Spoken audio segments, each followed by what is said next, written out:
नमस्ते दोस्तों। क्या कभी आपके साथ ऐसा हुआ है कि आप दिन रात मेहनत कर रहे हो, अपनी पूरी जान लगा रहे हो, फिर भी आपको वो नतीजे न मिल रहे हो जिनके आप हकदार हैं? ऐसे समय में अक्सर हम अपनी किस्मत को कोसने लगते हैं या भगवान से शिकायत करते हैं कि शायद हमारे भाग्य में ही सफलता नहीं है। लेकिन क्या आपने कभी गहराई से सोचा है कि सफलता के लिए सिर्फ मेहनत ही काफी नहीं है, बल्कि सही दिशा और दृढ़ संकल्प भी जरूरी है।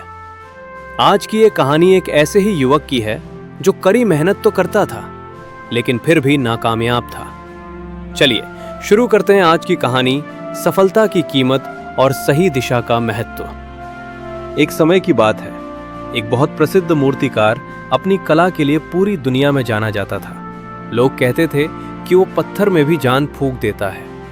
उसी शहर में एक युवक रहता था जो पिछले 5 साल से मूर्ति कला सीख रहा था, लेकिन उसे वो मुकाम नहीं मिल पा रहा था जिसका उसने सपना देखा था। एक सुबह वो युवक हार मानकर मूर्तिकार के पास पहुंचा और बड़ी हताशा में बोला, गुरुजी, मैं अब थक गया हूं। मैं हर रोज सुबह 4 बजे उठता हूं, घंटों पसीना बहाता हूं, पत्थर तराशता हूं, फिर भी मेरी मूर्तियों में वो बात नहीं आती जो आपकी कला में है। मेरी किस्मत ही शायद सोई हुई है। भगवान भी शायद मुझे सफल होते नहीं देखना चाहते। मूर्तिकार ने उसकी बात शांति से सुनी और उसकी आंखों में देखते हुए बोले, बेटा, सफलता का रहस्य किस्मत की लकीरों में नहीं बल्कि काम करने के तरीके में छिपा होता है। मैं तुम्हें वो रहस्य आज ही बता सकता हूं, लेकिन उससे पहले तुम्हें मेरा एक छोटा सा काम करना होगा। युवक ने तुरंत हामी भर दी। मूर्तिकार उसे अपने बगीचे के पिछले हिस्से में ले गया जहां एक पुरानी दीवार ढह गई थी और पत्थरों का एक विशाल ढेर लगा था। मूर्तिकार ने कहा, आज सूरज ढलने से पहले तुम्हें इन पत्थरों को सही क्रम में जमा कर ये दीवार फिर से खड़ी करनी है। यदि तुम ये कर पाए तो शाम को मैं तुम्हें सफलता का वो गुप्त मंत्र दूंगा जिसे मैंने आज तक किसी को नहीं बताया। युवक जोश के साथ काम में जुट गया। उसने पहला पत्थर उठाया, लेकिन वो बहुत बड़ा और भारी था। 10 मिनट की जद्दोजहद के बाद वो वापस गुरुजी के पास आया और बोला, गुरुजी, पत्थर बहुत ही बेढब और भारी है। उन्हें एक जगह से दूसरी जगह ले जाने में बहुत समय बर्बाद हो रहा है। मुझे एक मजबूत ठेला चाहिए, वरना शाम तक दीवार पूरी नहीं हो पाएगी। गुरुजी ने मुस्कुराते हुए उसे ठेला दे दिया। 1 घंटा बीता। युवक फिर से पसीने में लथपथ होकर आया। उसके माथे पर शिकन थी। उसने कहा, गुरुजी, दोपहर की धूप सिर पर चढ़ आई है, पसीना आंखों में जा रहा है और शरीर की पूरी ऊर्जा सोख रहा है।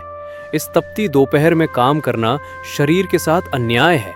क्या मैं थोड़ा आराम करके शाम को ठंडी हवा में ये काम पूरा कर सकता हूं? गुरुजी ने सख्त लहजे में कहा, समय किसी का इंतजार नहीं करता, दीवार आज ही बननी चाहिए। आधे घंटे बाद युवक फिर वापस आया। इस बार उसके हाथों से खून की कुछ बूंदें रिस रही थी। वो झुंझलाकर बोला, गुरुजी, ये पत्थर बहुत नुकीले हैं। मेरे कोमल हाथों में छाले पड़ गए हैं। बिना दस्तानों के इन पत्थरों को छूना नामुमकिन है। मुझे समझ नहीं आता कि ऐसी बाधाओं के बीच कोई काम कैसे कर सकता है। तब मूर्तिकार चुपचाप उठा और युवक का हाथ पकड़कर उसे दीवार के दूसरी तरफ ले गया। वहां एक बूढ़ा मजदूर, जिसकी उम्र 70 साल से ऊपर होगी, बिना किसी शोर शराबे के नंगे हाथों से पत्थरों को उठा रहा था। उसके पास न ठेला था, न दस्ताने, और न ही उसके चेहरे पर धूप की कोई शिकायत थी। वो पूरी तन्मयता से बस एक एक पत्थर को जोड़कर दीवार ऊंची कर रहा था। मूर्तिकार ने युवक के कंधे पर हाथ रखा और गंभीर स्वर में कहा, बेटा, तुम्हारी समस्या ये नहीं है कि तुम मेहनत नहीं कर रहे। तुम्हारी असली समस्या ये है कि तुम्हारा ध्यान लक्ष्य से ज्यादा उन बाधाओं पर है जो तुम्हें रोक रही। जब तुम पत्थर उठाते हो तो तुम्हारा दिमाग ये नहीं सोचता कि दीवार कितनी सुंदर बनेगी, बल्कि वो ये गिनता है कि धूप कितनी तेज है, पत्थर कितना भारी है और हाथ में दर्द कितना है। उन्होंने आगे कहा, सफल लोग और असफल लोग दोनों को बराबर दर्द होता है और दोनों के सामने मुश्किलें आती है, लेकिन असफल व्यक्ति हर मुश्किल को बहाना बनाकर रुक जाता है, जबकि सफल व्यक्ति मुश्किलों को दरकिनार कर केवल अपने काम को देखता है।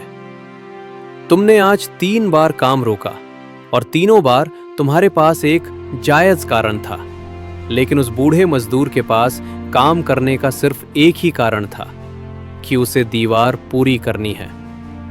युवक को अपनी गलती समझ आ गई। उसे एहसास हुआ कि जिसे वो किस्मत का दोष कह रहा था, वो असल में उसके मन के बहाने थे। अक्सर हम खुद को ये कहकर तसल्ली देते हैं कि हम मेहनत कर रहे हैं, लेकिन हकीकत में हम उन रुकावटों की सूची बना रहे होते हैं जो हमें सफल होने से रोक रही है। जिस दिन आपके लक्ष्य को पाने की इच्छा आपके काम न करने के बहानों से बड़ी हो जाएगी, उस दिन आपको सफल होने से कोई नहीं रोक पाएगा। सफलता मेहनत से नहीं, बिना बहाने वाली मेहनत से मिलती है। तो दोस्तों, इस कहानी ने हमें एक बहुत बड़ा लाइफ ट्रुथ सिखाया है। हम अक्सर खुद को ये समझाते हैं कि हम मेहनत कर रहे हैं, जबकि असलियत में हम उस मेहनत को सही दिशा देने में चूक जाते हैं। आज खुद से एक ईमानदारी भरा सवाल पूछिए, जब आप अपने लक्ष्य की ओर बढ़ते हैं तो आपका ध्यान कहाँ होता है? उस दीवार पर जिसे आपको खड़ा करना है, या उन नुकीले पत्थरों पर जो आपके हाथों में दर्द दे रहे हैं? याद रखिए, जिस दिन आपके प्रयास सही दिशा में होंगे, सफलता उसी दिन आपके कदम चूमेगी। किस्मत का रोना बंद कीजिए, संसाधनों की कमी का रोहाना छोड़िए और उस बूढ़े मजदूर की तरह अपनी पूरी एकाग्रता अपने काम पर लगा दीजिए। अगर आपको इस कहानी से जरा भी प्रेरणा मिली हो तो इसे अपने उन दोस्तों के साथ जरूर शेयर करें जो आज अपनी मुश्किलों से हार मान रहे हैं। कमेंट में नो मोर एक्सक्यूजेज जरूर लिखें ताकि हमें पता चले कि आपने आज से बहाने बनाना छोड़ दिया है। मिलते हैं अगली कहानी में, तब तक मेहनत करते रहिए बिना किसी बहाने के। धन्यवाद।